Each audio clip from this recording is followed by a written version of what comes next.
Hello, folks. Welcome back to Ferox Frank Reviews. This is your host, Ferox Frank.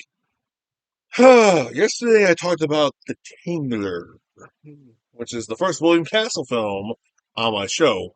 Today, I'm going to review another Willaim Castle film that also stars Vincent Price again. Oh yeah, two Willaim Castle films that actually starred Vincent Price twice. It's a 2-for-1 sale. Anyway, today's film is the original House on Haunted Hill. Now, okay, I know what you're thinking. Is this the same 20 Nightmare Fuel collection I talked about several times before on my show? I mean, I did Reefer Madness, and also for some reason, Brandon Lee's laser missions on this thing. You know what? I have no idea why it's even on here. I mean, it's actually one of the reasons why I bought this thing, but I saw other movies on here that I actually wanted to watch, too. Like, for example, okay, let's see what else. Okay, Reefer Madness is on here, like I said, which I want to watch, which is bad and worth watching, by the way. And it's pretty much in the public domain, so you can pretty much watch it if you want. Silent Night, Bloody Night, which predated the Silent Night, Deadly Night sequel film series, and Manos, The Hands of Fate, one of the worst films of all time that gained a massive cult following. Fuck! That means I gotta do that movie one of these days. You know what? Maybe in January if I get around to it. That's if I get around to it. I mean, if the movie is really that bad, I'm personally going to have to review the MST3K version, which is a lot better from what I've heard. Driving Massacre, Count Dracula and his Vampire Brides, hence where this image of Christopher Lee came from. But this image of Vincent Price got my attention the most because it has the original House on Haunted Hill on here. Oh, wait, you gotta take it for light. Let me see if we can. Yeah, I'm sure you guys can read that. See that? No, you cannot. There, now you see it. House on Haunted Hill, right there. Right here. Yeah, you see that? Yeah, so we have another Willaim Castle film. Now, I know what you're thinking. Ferox Frank, are you ever going to review the remake of this film? Do you want me to come to your house and beat the shit out of you with a baseball bat? That film sucked. Yeah. You know what? Pretty much any film that's a remake of Willaim Castle's films with a modern day twist, it fucking sucked, okay?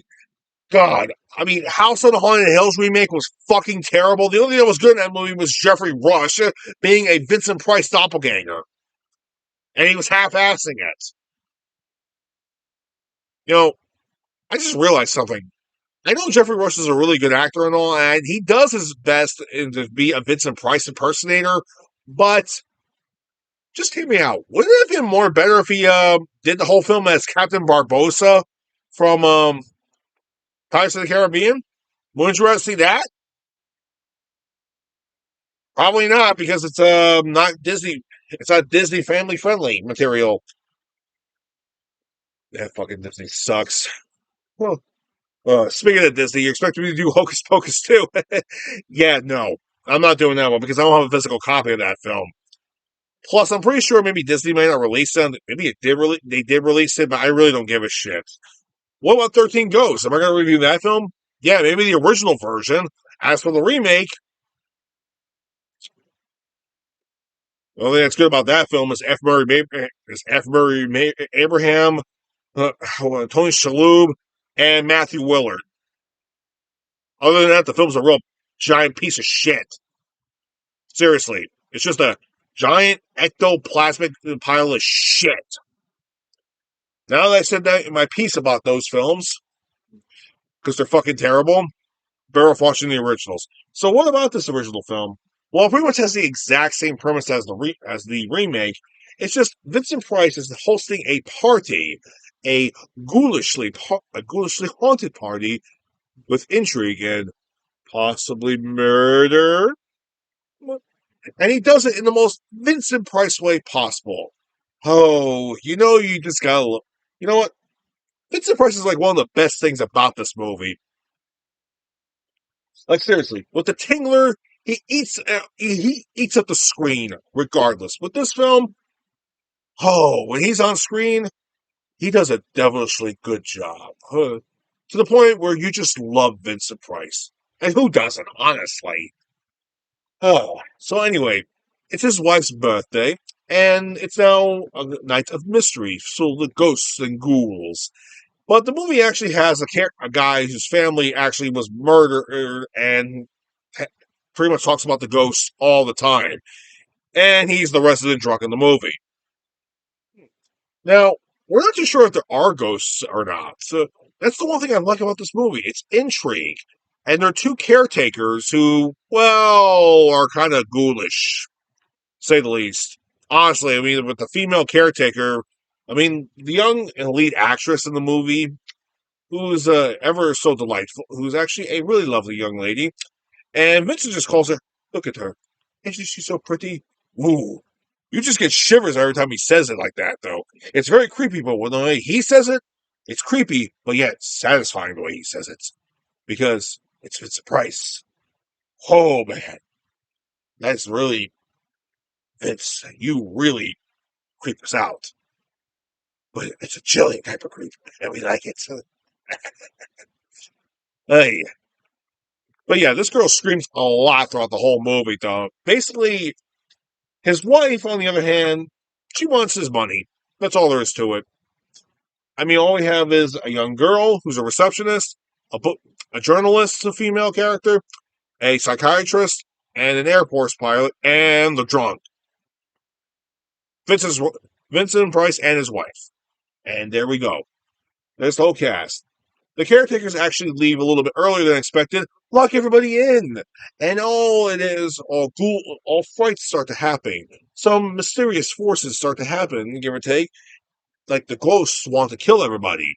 And the drunk goes off crazy saying, yes, the ghosts are going to kill us all. Damn it, they're going to kill one of us tonight. Damn it, they are going to kill us one by one. We have got to get out of here. The doors are locked. We're dead. Let's drink up. I'm going to die. I'm going to die stinking drunk. Yeah. He's got my vote. Vincent Price's wife, well, she actually gets hung. So she's murdered. And of course, there's tension between the group and everything. Now, Vince, before his wife passed away, he gives everybody guns, pistols, all fully loaded. And there's so much odd happenings here and there. The ghosts are starting to spook people out here and there. And the young girl's getting more and more and more hysterical by the minute. The Air Force pilot, the pilot guy wants to get her out of there, but he gets knocked out and he gets trapped.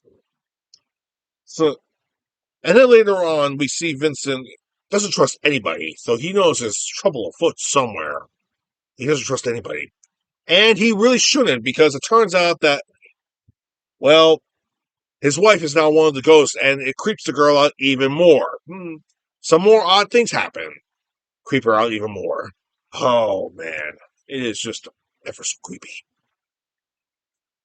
Before I continue, I do have to mention that in this particular version, the one that's actually on this DVD set, is the original black and white version. Now, you can actually watch the original color, the movie in color, right here on YouTube. I'm not even joking. I mean, I found it on YouTube just a couple of days ago, and I watched it all the way through. And it's still a good movie. Although, to be fair, if you want better authenticity, better go black and white. Just to be on the safe side. And the movie just has more style when it's in black and white. I mean, I already commented saying Vincent Price is such a delight in the movie. And he's the best thing in it. So I literally wrote that down in the comment section. And it's a really good movie. Seriously, give it a watch. And judge it for yourself. But wait, there's more. Vincent's wife wasn't really dead. Nope, she and the psychiatrist were planning to actually kill him off by making the girl ever so hysterical to the point where she went kill Vincent Price.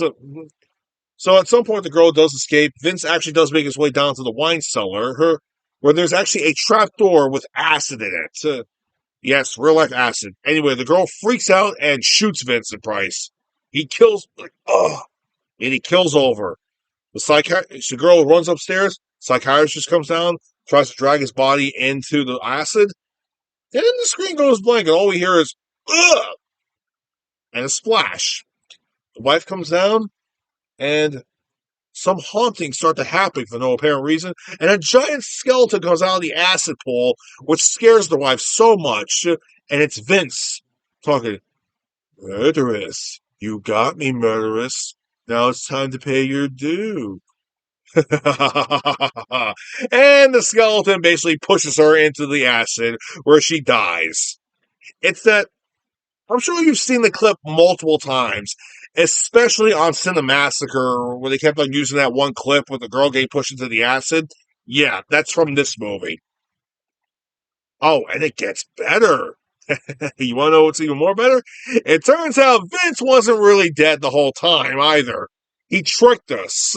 Yep, the skeleton was nothing more but a puppet. They used a bunch of wires and trickery, and we hear this very chilling line, and whoa, the way he delivers it is so cold and yet so brilliantly Vince. It's like, oh, my dear, you decided to make a game of murder. So you had us all play this lovely game of murder, with me as the victim. But little did you know that I, too, was playing the game. And now I win. And he throws the contraption and the skeleton back into the acid and closes the door. Anyway, everybody comes downstairs, and the girl is just shocked to see that Vince is alive. And he basically explains everything that his wife and the psychiatrist were planning to murder him, and so he killed them in self-defense.